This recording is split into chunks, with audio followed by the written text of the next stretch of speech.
Hi children, in the previous class we have concluded the concept related to the advantages and the disadvantages of the functional and the divisional structures. So ನಾವು ಹಿಂದಿನ ಕ್ಲಾಸಲ್ಲಿ functional and divisional ಸ್ಟ್ರಕ್ಚರಿನ ಅನುಕೂಲಗಳು ಮತ್ತು ಅನಾನುಕೂಲಗಳನ್ನು ಗಮನಿಸಿದ್ವಿ. So ಅದರಲ್ಲಿ ನಾನು ಚಾರ್ಟಲ್ಲಿ ಗಮನಿಸಿದ್ವಿ ನಾವುಗಳು. So functional structure ಅಂತ ಹೇಳಿದಾಗ based on the types of the functions what and all will be there in the organization. So production function or the marketing function, HR anta helidaga human resource function. So based on the different types of the functions operated in the organization, the functional structure has been divided. And the divisional structure, so the divisional structure in the sense based on the different types of the products manufactured in a same company, it will be bifurcated. So functions ಅಂತಕ್ಕಂಥದ್ದು ಎಲ್ಲಾ organisations ಅಲ್ಲೂ common ಆಗಿರ್ತಕ್ಕಂಥದ್ದು. ಅದೇ divisional structure ಅಂತ ಹೇಳಿ ತಗೊಂಡಾಗ we can take an example based on the different types of products manufactured ಅಂತ ಹೇಳಿದಾಗ ITC ಕಂಪನಿಯನ್ನ ನಾವು ತಗೊಂಡಾಗ so ಇಲ್ಲಿ so the ITC company is manufacturing the food products, cosmetics, stationeries, etc. That all the products cannot be manufactured in a single unit. Based on the type of the product manufactured, the unit will be bifurcated ಅಂತ ಹೇಳಿದ್ರೆ ಈಗ food products ಎಲ್ಲವೂ ಸಹ ಒಂದು unit ಅಂತ ಹೇಳಿ ಒಂದು building ಅಲ್ಲಿ ಮಾಡ್ತಕ್ಕಂಥದ್ದು, ಕಾಸ್ಮೆಟಿಕ್ಸ್ ಮತ್ತೊಂದು ಕಡೆ ಅಥವಾ ಟೆಕ್ಸ್ಟೈಲ್ಸ್ ಫುಟ್ವೇರ್ಸ್ ಮತ್ತೊಂದು ಕಡೆ, ಸ್ಟೇಷನರೀಸು ಬೇರೆ ಒಂದು ಯೂನಿಟ್ ಅಲ್ಲಿ ಮ್ಯಾನುಫ್ಯಾಕ್ಚರ್ ಅನ್ನ ಮಾಡ್ತಕ್ಕಂಥದ್ದು. ಆ ರೀತಿ ಏನ್ ಮಾಡ್ತಾ ಹೋಗ್ತೀವಿ, ಒಂದು ಆರ್ಗನೈಸೇಷನ್ ಅನ್ನ ಡಿವಿಷನಲ್ ಸ್ಟ್ರಕ್ಚರ್ ಅಂತ ಹೇಳಿ ಬೈಫರ್ಗೇಟ್ ಅನ್ನ ಮಾಡ್ತೀವಿ. Either it may be the functional structure are the divisional structure. The authority and responsibility and accountability will be bifurcated based on the top level, middle level and the lower level. In the chart we have specified that managing director will come under the top level management, one who is called as a responsible person of the organization. Then the middle level in the sense called as all the departmental heads called as a managers, production manager, marketing manager, HR manager. And the remaining called as the lower level employees, it is also called as a supervisory level employees. They are called as the supervisors, inspectors, co-workers, foreman, etc. So ಈ ರೀತಿ ನಾವು chart ಅಲ್ಲಿ ಗಮನಿಸ್ತೀವಿ. So ಇಲ್ಲಿ differences between ಅಂತ ನಾವು ತೆಗೆದುಕೊಂಡಾಗ here we people are bifurcated the differences into the 6 types and by taking as a base column. Base ಅಂತ ಹೇಳಿದ್ರೆ ಆಧಾರ. ಸೊ ಇದರ ಆಧಾರದಲ್ಲಿ ನಾವುಗಳು ಫಂಕ್ಷನಲ್ ಅಂಡ್ ಡಿವಿಷನಲ್ ಸ್ಟ್ರಕ್ಚರ್ ಅನ್ನ ಡಿಫರೆನ್ಸಸ್ ಆಗಿ ಬೈಫರ್ಗೇಟ್ ಅನ್ನ ಮಾಡ್ತೀವಿ. So the base is like this. ಆಧಾರ ಅಂತಕ್ಕಂತಹ ಕಾಲಮ್ ಅಲ್ಲಿ ಈ ರೀತಿ ಇರ್ತದೆ, ಅಲ್ಲಿ ಪಾಯಿಂಟ್ ಔಟ್ ಅನ್ನ ಮಾಡಿದೀನಿ ನಿಮ್ಗೆ. Formation, specialisation, managerial development, cost and the responsibility are the base. So just we can go through with the first point, that is called as a formation. So ಯಾವ ರೀತಿ ಫಾರ್ಮೇಶನ್ ಅಂತ ಹೇಳಿದ್ರೆ ಕನ್ನಡದಲ್ಲಿ ಸ್ಥಾಪನೆ ಅಂತ ಹೇಳ್ಬಿಟ್ಟು ಕರಿತೀವಿ ನಾವುಗಳು. ಫಂಕ್ಷನಲ್ ಸ್ಟ್ರಕ್ಚರ್ ಯಾವ ರೀತಿ ಫಾರ್ಮೇಶನ್ ಆಗುತ್ತೆ, ಡಿವಿಷನಲ್ ಸ್ಟ್ರಕ್ಚರ್ ಯಾವ ರೀತಿ ಫಾರ್ಮೇಶನ್ ಆಗುತ್ತೆ. So functional structure, divisional structure meanings ಅಲ್ಲಿ ನಾವು ಸ್ಪೆಸಿಫೈ ಅನ್ನ ಮಾಡಿದೀವಿ. So it is formed on the basis of functions performed in the organisation. ಒಂದು ಸಂಸ್ಥೆಯ ಒಳಗಡೆ ಏನೆಲ್ಲ ಕಾರ್ಯಗಳು ನಿರ್ವಹಿಸ್ತಾ ಇರ್ತದೆ ಆ ಕಾರ್ಯಗಳ ಆಧಾರದ ಮೇಲೆ ಫಂಕ್ಷನಲ್ ಸ್ಟ್ರಕ್ಚರ್, ಕಾರ್ಯಾತ್ಮಕ ರಚನೆ ಅಂತಕ್ಕಂಥದ್ದನ್ನ ಬೈಫರ್ಗೇಟ್ ಅನ್ನ ಮಾಡ್ತೀವಿ. In a divisional structure it is formed on the basis of a product line. ಈಗ ಪ್ರಾಡಕ್ಟ್ ಲೈನ್ ಅಂತ ಹೇಳಿದಾಗ ನಾವು ಯಾವ ರೀತಿ ವಸ್ತುಗಳನ್ನ ಉತ್ಪಾದನೆ ಮಾಡ್ತಾ ಇರ್ತೀವೋ ಆ ವಸ್ತುಗಳ ಉತ್ಪಾದನೆಯ ಆಧಾರದ ಮೇಲೆ. ಮತ್ತೆ ನೋಡಿ, ರೀಜನ್ ಅಂಡ್ ಟೆರಿಟರಿ ಅಂತ ಹೇಳ್ಬಿಟ್ಟು ಸಹ ಸ್ಪೆಸಿಫಿಕೇಶನ್ ಕೊಟ್ಟಿದ್ದೀರಿ. ಸೊ ಟೆರಿಟರೀಸ್ ಅಂತ ಹೇಳಿದಾಗ zones, east, west, north, south ಝೋನಿನ ಆಧಾರದ ಮೇಲೆ ಪ್ರಾಡಕ್ಟ್ ಮ್ಯಾನುಫ್ಯಾಕ್ಚರಿಂಗ್. ರೀಜನ್ಸ್ ಅಂತ ಹೇಳಿದ್ರೆ ಒಂದು ಫೆಸ್ಟಿವಲ್ಸ್ ಅಥವಾ ಒಂದು ರೀಜನ್ಗೆ ಆಧಾರದ ಮೇಲೆ ಏನ್ ಮಾಡ್ತಿದೀವಿ, ಪ್ರಾಡಕ್ಟ್ಸ್ ಅನ್ನ ಬೈಫರ್ಗೇಟ್ ಅನ್ನ ಮಾಡಿ ಮ್ಯಾನುಫ್ಯಾಕ್ಚರ್ ಅನ್ನ ಮಾಡ್ತೀವಿ ಡಿವಿಷನಲ್ ಸ್ಟ್ರಕ್ಚರ್ ಅಂತ ಹೇಳಿ. ಇನ್ ಸ್ಪೆಷಲೈಸೇಷನ್ ಸೊ ಯಾವುದರ ಒಂದು ಸ್ಪೆಷಲೈಸೇಷನ್ ಅಲ್ಲಿ ಫಂಕ್ಷನಲ್ ಸ್ಟ್ರಕ್ಚರ್ ಇದೆ? It leads to the functional specialisation. So ಪ್ರತ್ಯೇಕವಾಗಿ ಫಂಕ್ಷನ್ಸ್ ಇನ್ ಸ್ಪೆಷಲೈಸೇಷನ್ಸ್ ಅಲ್ಲಿ ಫಂಕ್ಷನಲ್ ಸ್ಟ್ರಕ್ಚರ್ ಡಿವೈಡ್ ಆಗ್ತಿದೆ. ಪ್ರಾಮುಖ್ಯತೆಯನ್ನು ಯಾವುದಕ್ಕೆ ಕೊಡ್ತಿದೀವಿ ನಾವಿಲ್ಲಿ? ಕಾರ್ಯಗಳಿಗೆ, ಫಂಕ್ಷನ್ಸ್ಗೆ ಕೊಡ್ತಾ ಇದೀವಿ ನಾವುಗಳು ಅಂತ ಹೇಳಿದ್ರೆ ಪ್ರೊಡಕ್ಷನ್ ಆಗಿರ್ಬೋದು, ಮಾರ್ಕೆಟಿಂಗ್, HR, ಈ ರೀತಿನೇ ಅಷ್ಟೇ. ದೆನ್ ಡಿವಿಷನಲ್ ಸ್ಟ್ರಕ್ಚರ್ ಅಲ್ಲಿ ಸ್ಪೆಷಲೈಸೇಷನ್ ಯಾವುದಕ್ಕೆ? ಇಲ್ಲಿ ಫಂಕ್ಷನ್ಸ್ಗೆ ನಾವು ಪ್ರಾಮುಖ್ಯತೆ ಕೊಟ್ಟಾಗ ಡಿವಿಷನಲ್ ಸ್ಟ್ರಕ್ಚರ್ ಅಲ್ಲಿ ಪ್ರಾಡಕ್ಟ್ ಸ್ಪೆಷಲೈಸೇಷನ್ಗೆ ಏನ್ ಮಾಡ್ತಾ ಹೋಗ್ತೀವಿ? ಪ್ರಾಮುಖ್ಯತೆಯನ್ನ ಕೊಡ್ತೀವಿ. ಸೊ ಬೇಸ್ಡ್ ಆನ್ ಸ್ಪೆಷಲೈಸೇಷನ್ ಆದ ನಂತರ next managerial development. So here the management ಅಂದ್ರೆ ಗೊತ್ತು ನಿಮ್ಗೆ, it is an art of getting things done through by others ಅಂತ. So the functional structure has been divided into different departments. The each and every manager will be having the responsibility to look after the development of the particular department, because he will be the next means second the responsible person of the organization. ಯಾಕೆ ಅಂತ ಹೇಳಿದ್ರೆ first ಯಾರು ಬರ್ತಾರೆ? BOD, CEO, chairman, president ಅವರು top level ಅಲ್ಲಿ ನೋಡ್ಕೊಂಡಾಗ departmental heads ಅವರು manager ಆಗಿರ್ತಕ್ಕಂಥವ್ರು ಏನಾಗ್ತಾ ಹೋಗ್ತಾರೆ? ಇಲ್ಲಿರ್ತಕ್ಕಂಥ ಎಲ್ಲ ಒಂದು ಡೆವಲಪ್ಮೆಂಟ್ ಅನ್ನ ನೋಡ್ಕೊಳ್ತಾರೆ. Then in a divisional structure also, the manager development have an autonomy of a knowledge in various aspects of a product. ಯಾಕೆ ಅಂತ ಹೇಳಿದ್ರೆ ಇಲ್ಲಿ ಫಂಕ್ಷನ್ಸ್ ಅಂತ ಹೇಳಿದಾಗ ಪ್ರೊಡಕ್ಷನ್ ಬಗ್ಗೆ ಪ್ರೊಡಕ್ಷನ್ ಮ್ಯಾನೇಜರ್, ಮಾರ್ಕೆಟಿಂಗ್ ಬಗ್ಗೆ ಮಾರ್ಕೆಟಿಂಗ್ ಮ್ಯಾನೇಜರ್ ನೋಡ್ಕೊಳ್ತಾ ಹೋಗ್ತಿರ್ತಾನೆ.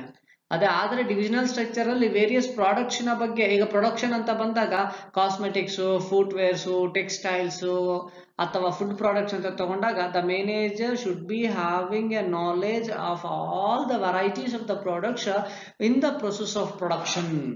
ಅಂಡ್ ಮಾರ್ಕೆಟಿಂಗು ಅಷ್ಟೇ, ಎಲ್ಲಾ ಪ್ರಾಡಕ್ಟ್ಸ್ ಒಂದೇ ತರ ಮಾರ್ಕೆಟಿಂಗ್ ಮಾಡಿದ್ರೆ ಸೇಲ್ಸ್ ಆಗೋದಿಲ್ಲ. ಫುಡ್ ಪ್ರಾಡಕ್ಟ್ಸ್ ಒಂದ್ ರೀತಿ ಇರ್ತಕ್ಕಂಥದ್ದು ಮಾರ್ಕೆಟಿಂಗು, ಮೆಡಿಸಿನ್ಸ್ ಒಂದ್ ರೀತಿ ಇರ್ತಕ್ಕಂಥದ್ದು, ಕಾಸ್ಮೆಟಿಕ್ಸ್ ಒಂದ್ ರೀತಿ ಇರ್ತಕ್ಕಂಥದ್ದು. ಆದ್ರಿಂದ ಸೊ ಇಲ್ಲಿ ಡಿಫ್ರೆನ್ಸಸ್ ಅಂತ ತೆಗೆದುಕೊಂಡಾಗ ನಾಲೆಜ್ ಆಫ್ ದ ಪ್ರಾಡಕ್ಟ್ಸ್ ಅಂತಕ್ಕಂಥದ್ದು ಡಿವಿಷನಲ್ ಸ್ಟ್ರಕ್ಚರ್ ಅಲ್ಲಿ ಎಲ್ಲಾ ಒಂದು ಏರಿಯಾಸ್ ಅಲ್ಲಿ ಇರಬೇಕಾಗತ್ತೆ. ಫಂಕ್ಷನ್ಸ್ ಅಂತ ಬಂದಾಗ ಬೇಸ್ಡ್ ಆನ್ ಸ್ಪೆಷಲೈಸೇಷನ್ ಇರಬೇಕಾಗತ್ತೆ. Cost. So in a functional structure it is economical as there is no duplication. ಇಲ್ಲಿ ಫಂಕ್ಷನ್ಸ್ ಅಂತಕ್ಕಂಥದ್ದು ಎಕನಾಮಿಕಲ್ ಅಂದ್ರೆ ಹೇಳಿದ್ರೆ ಕಾಸ್ಟ್ ಫ್ಯಾಕ್ಟರ್ ಆಗಿರ್ತಕ್ಕಂಥದ್ದೇ, ಇಲ್ಲ ಅಂತ ಹೇಳ್ತಿಲ್ಲ ನಾವು. ಅದೇ ನಾವು ಡಿವಿಷನಲ್ ಸ್ಟ್ರಕ್ಚರ್ ಅಂತ ಹೇಳಿದಾಗ it is costlier, there is duplication of resources. ಯಾಕೆ ಅಂತ ಹೇಳಿದ್ರೆ ಡ್ಯೂಪ್ಲಿಕೇಶನ್ ಇಲ್ಲಿ ಆಗೋದಿಲ್ಲ, ಇಲ್ಲಿ ಬರೀ ಮ್ಯಾನೇಜ್ಮೆಂಟ್ ಇರುತ್ತೆ ಪ್ರೊಡಕ್ಷನ್. ಬಟ್ ಅದೇ ನಾವು ಡಿಫ್ರೆಂಟ್ ಪ್ರಾಡಕ್ಟ್ಸ್ ಅಂತ ಹೇಳಿದಾಗ ದ ಕಾಸ್ಟ್ ಫ್ಯಾಕ್ಟರ್ ಅಲ್ಲಿ ಆಗಿರ್ಬೋದು, ಮ್ಯಾನುಫ್ಯಾಕ್ಚರಿಂಗ್ ಎಕ್ಸ್ಪೆನ್ಸಸ್ ಅಲ್ಲಿ ಆಗಿರ್ಬೋದು, ಈ ರೀತಿ ಒಂದಲ್ಲ ಒಂದು ರೀತಿಯಲ್ಲಿ ಏನಾಗ್ತಾ ಹೋಗುತ್ತೆ? ಡ್ಯೂಪ್ಲಿಕೇಶನ್ ಜಾಸ್ತಿ ಆಗ್ತಕ್ಕಂಥದ್ದು, low quality of raw material purchase ಮಾಡ್ತಕ್ಕಂಥದ್ದು, ಈ ನಿಟ್ಟಿನಲ್ಲಿ ಡಿಫ್ರೆನ್ಸಸ್ ಅನ್ನು ಹೋಗ್ತೀವಿ ನಾವು. The responsibility. So here it is difficult to fix the responsibility on one department. ಈಗ ಕಂಪನಿಯ ಹೋಲ್ ರೆಸ್ಪಾನ್ಸಿಬಿಲಿಟಿಯನ್ನ ಏನು ಮಾರ್ಕೆಟಿಂಗ್ ಮೇಲೆ ಅಥವಾ HR ಮೇಲೆ ಅಥವಾ ಫೈನಾನ್ಸಿನ ಮೇಲೆ ಅಥವಾ R&D ರಿಸರ್ಚ್ ಅಂಡ್ ಡೆವಲಪ್ಮೆಂಟಿನ ಮೇಲೆ ಅಥವಾ ಪ್ರೊಡಕ್ಷನ್ ಡಿಪಾರ್ಟ್ಮೆಂಟಿನ ಮೇಲೆ ಪ್ರಭಾವ ಅಥವಾ ಒಂದು ಏನು ಹೆಚ್ಚಿನ ಪ್ರಾಮುಖ್ಯತೆ ಕೊಡ್ತಕ್ಕಂಥದ್ದು ಮಾಡಬಾರದು. It is difficult because they will only bother about their particular department itself. They will not be ready to take the responsibility of the whole organization. ಇಲ್ಲಿ ಪೂರ್ತಿಯಾದ ಆರ್ಗನೈಸೇಷನ್ ಅನ್ನ ಏನ್ ಮಾಡ್ತಕ್ಕಂಥದ್ದು, ರೆಸ್ಪಾನ್ಸಿಬಿಲಿಟಿಯನ್ನ ತಗೊಳ್ತಕ್ಕಂಥದ್ದು ಕಡಿಮೆ. ಬಟ್ ಆದ್ರೆ ಡಿವಿಷನಲ್ ಸ್ಟ್ರಕ್ಚರ್ ಅಲ್ಲಿ it is easier to fix the responsibility of each division because there will be a dispersal ಅಂತ ಹೇಳಿದಾಗ ಇಲ್ಲಿ ಡಿಸೆಂಟ್ರಲೈಸೇಷನ್ ಆಫ್ ಅಥಾರಿಟಿ ಇರ್ತದೆ, ಸೆಂಟ್ರಲೈಸೇಷನ್ ಆಫ್ ಅಥಾರಿಟಿ ಇರೋದಿಲ್ಲ.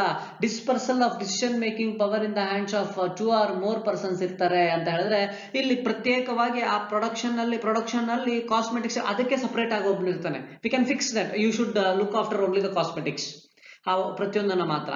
ಅಥವಾ ಮತ್ತೊಂದಕ್ಕೆ ಹೋದಾಗ ಅಥವಾ ಫುಟ್ವೇರ್ ಗೆ ಹೋದಾಗ ಅಲ್ಲಿರ್ತಕ್ಕಂಥ production manager he will be only the responsible to look after the footwear department. ಈ ರೀತಿ ಏನಾಗ್ತಾ ಹೋಗುತ್ತೆ, ಇಲ್ಲಿ ಡಿವಿಷನಲ್ ಸ್ಟ್ರಕ್ಚರ್ ಅಲ್ಲಿ ಪ್ರತಿಯೊಂದು ಪ್ರಾಡಕ್ಟ್ ನ ಒಂದು ಕಾನ್ಸಂಟ್ರೇಟ್ ಅನ್ನ ಮಾಡಿದಾಗ ಅಲ್ಲಿ ಮಾತ್ರ ಏನ್ ಮಾಡ್ಬೋದು, responsibility right to receive an order ಇದೆಯಲ್ಲ, we can able to fix it by the particular department itself. So these are the some of the differences between the functional structure and the divisional structure.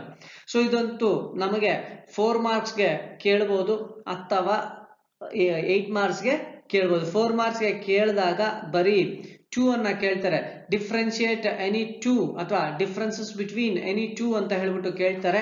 ಅಥವಾ 8 ಮಾರ್ಕ್ಸ್ಗೆ ಕೇಳಿದಾಗ ಈ 6 3 columns ಅನ್ನ ಹಾಕಿ ನೀವು ಬರೀಬೇಕಾಗತ್ತೆ. So these ins with the functional and the divisional structure of an organisation. This is called as a structures of organization. Then after completion of the functional and divisional structure of an organization, the next is called as formal and informal organizational structure. Formal and informal organizations. ನೋಡಿ ನಿಮಗೆ what are the types of organizational structures ಅಂತ ಕೇಳಿದಾಗ functional structure, divisional structure. What are the types of organizations ಅಂತ ಕೇಳಿದಾಗ formal organization, informal organization. So what do you mean by formal organization? So formal organization, it is one of the organizational structure which is designed by the management to accomplish a particular task or a risk. ನೋಡಿ, ನಾನು next ಕೊಡ್ತಕ್ಕಂತಹ ಒಂದು video ಅಥವಾ ಕ್ಲಾಸಲ್ಲಿ ನಿಮಗೆ chart ಒಂದನ್ನು specify ಮಾಡಿರ್ತೀನಿ. Dotted lines ಬಂದ್ರೆ informal, ಒಂದೇ ಆರ್ಗನೈಸೇಷನ್ ಚಾರ್ಟ್ ಅಲ್ಲಿ ಒಂದೇ ಡಿಪಾರ್ಟ್ಮೆಂಟ್ ಅಲ್ಲಿ ಇನ್ಫಾರ್ಮೇಶನ್ ಫ್ಲೋ ಆದ್ರೆ ಅದು ಫಾರ್ಮಲ್. ಯಾಕಂತ ಹೇಳಿದ್ರೆ for the purpose of completion of a particular task, ನಿಮಗೆ ಕೊಟ್ಟಿರ್ತಕ್ಕಂಥ ಪ್ರತ್ಯೇಕವಾದ ಕೆಲಸವನ್ನ ಪೂರ್ತಿ ಮಾಡಲು ಕ್ಲಿಯರ್ ಆಗಿರ್ತಕ್ಕಂತಹ boundaries of authority and responsibility and coordination among the various activities ಇರ್ತಕ್ಕಂಥದ್ದು. ಈಗ ಅಥಾರಿಟಿ ಅಂದ್ರೆ ಗೊತ್ತು ನಿಮಗೆ, right to give a order. Responsibility ಅಂದ್ರೆ ಗೊತ್ತು ನಿಮಗೆ, right to receive a order. ಇನ್ನ ಕೋಆರ್ಡಿನೇಷನ್ ಅಂದ್ರೆ ಗೊತ್ತು, it is an internal communication or coordination ಅಂತ ಹೇಳಿದಾಗ exchanging of information from one person to another person or from one department to another department ಅಂತ. So ಈ ನಿಟ್ಟಿನಲ್ಲಿ ನಾವು ತೆಗೆದುಕೊಂಡಾಗ the formal organisation is one of the organisational structure and which it is designed to complete a particular task which is assigned to them. ಈಗ ನಾವುಗಳು product ಅಲ್ಲೂ ಸಹ top, ಮಿಡಲು, low ಅಂತ ಬರ್ತದೆ.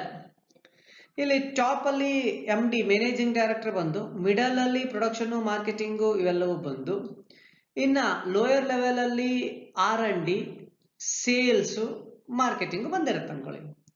ಈಗ ಪ್ರೊಡಕ್ಷನ್ ಡಿಪಾರ್ಟ್ಮೆಂಟ್ ಇಂದ ಮಾರ್ಕೆಟಿಂಗ್ ಡಿಪಾರ್ಟ್ಮೆಂಟ್ಗೆ ಇನ್ಫಾರ್ಮೇಶನ್ ಫ್ಲೋ ಆದ್ರೆ informal. Production department ಇಂದ ಪ್ರೊಡಕ್ಷನ್ ಡಿಪಾರ್ಟ್ಮೆಂಟ್ ಹೆಡ್ಗೆ ಇನ್ಫಾರ್ಮೇಶನ್ ಫ್ಲೋ ಆದ್ರೆ ಫಾರ್ಮಲ್. ನೋಡಿ, ಅದಕ್ಕೆ ನಾವು ಹೇಳ್ತಿದೀವಿ ಫಾರ್ಮಲ್ ಆರ್ಗನೈಸೇಷನ್ ಅಲ್ಲಿ ಕೋಆರ್ಡಿನೇಷನ್ ಎಕ್ಸಿಬಿಟ್ ಆಗುತ್ತೆ.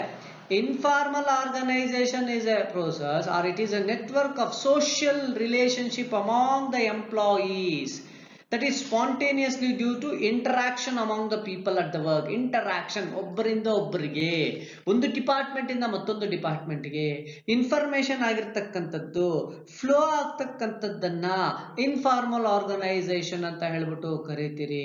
when you observe the chart which is specified to you, so today only I will upload you the one chart when I am sending you this slide, then you can able to easily find out that the formal and informal organizational structure. So formal organizational structure ಅಂತ ಹೇಳಿದಾಗ straight lines ಅಲ್ಲಿ ಇರುತ್ತೆ. Informal organisation ಅಂತ ಹೇಳಿದಾಗ ಅದೇ ಚಾರ್ಟಿನಲ್ಲಿ dotted points ಅಲ್ಲಿ specify ಮಾಡಿರ್ತಾರೆ. You can able to identify my dear children.